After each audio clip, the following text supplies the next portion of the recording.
Assalamualaikum warahmatullahi wabarakatuh, teman-teman. Masih di channel saya, di channel Ari Septiawan ya. Terima kasih yang sudah mengklik channel ini, teman-teman. Apa kabar semuanya, para pemula budidaya, para juragan, dan para master-master yang sudah sukses di budidaya lobster air tawar? Saya doakan semuanya tetap sehat, lancar, serta diberkahi usaha budidaya lobster air tawarnya. Nah, pada video kali ini teman-teman, saya akan membuat penjelasan perbedaan lobster konsumsi dan lobster indukan. Jadi dulunya saya juga pernah menanyakan hal ini juga, teman-teman, karena begini, untuk lobster indukan itu kan harganya kalau dibilang tuh agak mahal ya, 150.000 itu satu set. Ada yang 10 ekor, bahkan ada yang cuman 8 ekor ya. Misalkan 8 ekor, harganya tuh 150.000 untuk lobster indukan, teman-teman. Nah, sedangkan konsumsi 150.000 itu per kilo. Isinya bisa 20-an lobster ya. Bisa sampai 25 ekor itu di dalam per kilo itu, teman-teman. Jadi kalau kita secara pikir logikanya itu harusnya lobster konsumsi yang lebih baik ya, lebih murah, maksud saya lebih murah dibandingkan lobster indukan, teman-teman. Tetapi setelah saya lihat ya, saya analisa, saya tanya, pada waktu itu saya belum budidaya lobster, saya baru berencana, saya mau tanya harganya, mau cari tahu sih berapa harganya.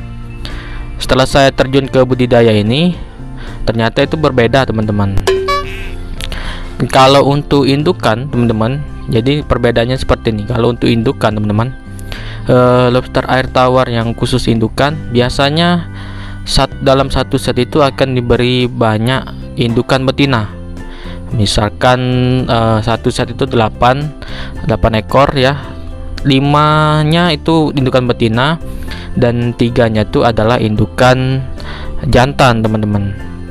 Nah, itu memang seperti itu ya, banyak yang betina daripada jantan, dan akan diberikan lobster yang sehat-sehat, yang bagus ya, tidak cacat, tidak sakit, terus aktif ya. Kalau cacat itu seperti capitnya patah, capitnya hilang, kakinya nggak ada ya, atau matanya itu buta satu, dan lain-lain ya. Terus yang tidak sehat itu mungkin badannya nggak besar, kecil ya, terus tidak aktif ya. Nah, itu menandakan lobsternya itu bermasalah, teman-teman, atau sakit ya. Nah, kalau lobster indukan itu memang harganya itu mahal karena memang pilihan dan berkualitas, teman-teman, terutama untuk budidaya. Apalagi memang indukannya itu biasa digunakan oleh para peternaknya itu untuk menghasilkan telur atau buraya.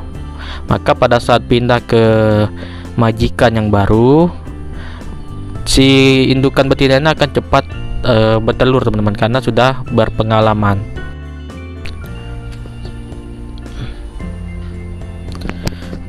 Lain halnya dengan lobster konsumsi, teman-teman.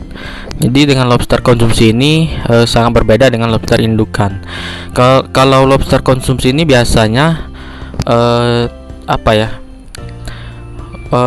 biasanya itu diberikan jantan semua, teman-teman, bukan betinanya yang banyak, tapi jantan semua. Karena yang pertama itu jantan itu ukurannya itu lebih besar dibandingkan dengan betina, maka akan lebih berat jika kita jadikan untuk konsumsi.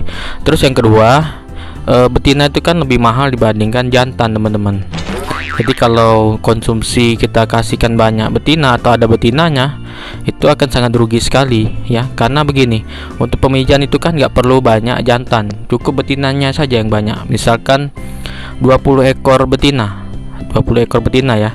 Jadi dalam 20 ekor betina itu kita bisa sediakan jantan cuman 4 sampai 3 lah ya.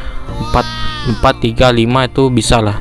Yang penting betinanya tuh yang paling banyak, karena yang akan menghasilkan telur itu ya pasti betina, teman-teman. Dan tugas jantan ini hanya mengkawinkan.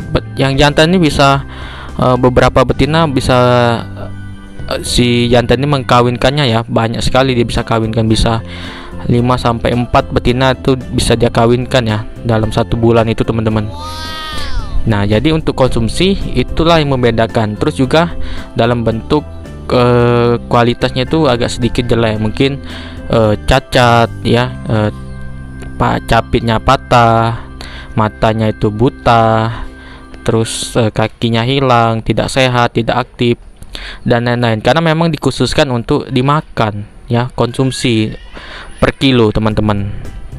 Jadi memang teman-teman harus membeli lobster indukan jika teman-teman ingin budidaya lobster air tawar. Jadi kalau membeli konsumsi itu saya rasa tidak tepat, karena nanti akan berikan kualitas yang jelek, dan kebanyakan jantan, malah bisa diberikan jantan semua teman-teman, karena jantan itu kan nggak terlalu dibutuhkan ya untuk pemijahan lobster air tawar, cukup sedikit saja teman-teman.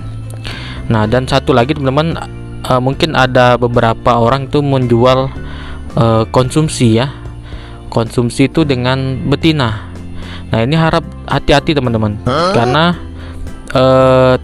mungkin kalau untuk konsumsi itu nggak jadi masalah ya, ada betinanya tuh, tapi ini biasanya teman-teman ini untuk dijadikan indukan atau pemeliharaan atau budidaya seperti itu. Nah saat dia jual itu kan ada indukan dan jantannya ya, bercampur lah kira-kira seperti itu. Ternyata konsumsi ini kebanyakan itu adalah hasil tangkapan alam teman-teman. Jadi dalam hasil tangkapan alam ini memang nggak dikhususkan jantan semua, biasanya dicampur. Nah untuk hasil tangkapan alam ya, rentan kematiannya itu untuk adaptasinya itu sangat tinggi, 70% sampai 90% itu kematian dari hasil tangkapan alam teman-teman. Saya tidak menjelek-jelekan tangkapan alam, tapi memang seperti itulah kenyataannya. Hasil tangkapan alam itu agak sulit dibudidayakan. Memang ada caranya tapi sulit teman-teman, karena dari habitat aslinya kita masukkan ke habitat buatan seperti kolam, ember dan lain-lain, itu kan akan membuat si lobster itu lebih stres lagi, jadi stres ya. Sedangkan hasil budidaya saja terkadang pindah ke kolam lain itu kadang adaptasinya juga kadang bisa gagal, bisa mati ya. Apalagi tangkapan alam yang memang natural, alami dari alam ya, tempatnya tuh luas, oksigennya banyak dan lain-lain. Nah itu tadi ya teman-teman, sedikit penjelasannya dari saya. Jadi jangan lagi berpikiran kalau sebaiknya itu kita beli konsumsi saja ya. Berbeda teman-teman, konsumsi dengan indukan itu pasti berbeda ya. Jelas yang saya paparkan tadi ya teman-teman, harus teman-teman ketahui dulu ya kalau mau beli konsumsi, kalau mau beli indukan. Nah dan juga itu tadi ya, harap berhati-hati untuk teman-teman yang membeli konsumsi dan dijadikan indukan. Terkadang konsumsi ini memang hasil dari tangkapan alam. Kalau untuk dimakan itu nggak jadi masalah ya, untuk kita makan. Tapi kalau untuk tangkapan alam ini kita jadikan budidaya lobster air tawar atau kita jadikan indukan, maka akan rentan terjadi kematian. Memang bisa kita adaptasikan ya, atau kita pelihara, tapi ya butuh waktu ya, butuh proses. Akan terjadi kematian itu pasti, itu biasanya. Sedangkan yang budidaya saja tuh terkadang juga adaptasi ke kolam baru, tempat lain itu kadang gagal juga teman-teman, apalagi yang memang hasil tangkapan alam ini ya.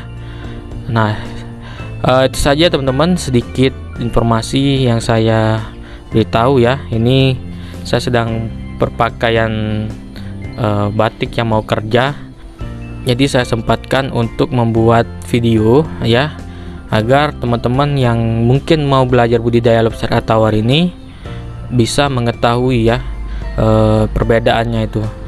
Nah, itu saja teman-teman. Apabila ada pertanyaannya, saran, komen dan kritiknya, silakan tulis di kolom komentar. Jangan lupa di like, di subscribe, serta dipencet tombol loncengnya agar teman-teman tidak ketinggalan video-video terbaru dari saya. Terima kasih.